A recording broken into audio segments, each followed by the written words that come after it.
তো আজকের কাজে এসে কাজ তো হলো না। এসছি আজকে গোডাউনে মাল নিতে, একটা পার্টি বললে চলো একটা মাল কিনতে জানি। তো দেখো এই মালটা হচ্ছে গিয়ে বার করা হলো সেই লটটা থেকে, ঠিক আছে। তো মালটা হচ্ছে গিয়ে 800 টাকা স্কোয়ার ফুট বলছে। তো বড় গোডাউনই এটা মোটামুটি, দেখতে পাচ্ছ চারিদিকে জায়গাটাও কত বড় আছে। এই মালটা হলো 800 টাকা স্কোয়ার ফুট। মালটা কাটিং করে নিয়ে যেতে হবে, তাই এসছি দোকানে।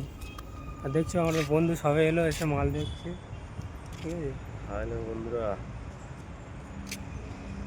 তো আজকে মনে হয় কাজটা গেল, আজকে আর কাজ হবে না, এই মালটা নিয়েই ঘরে যেতে হবে।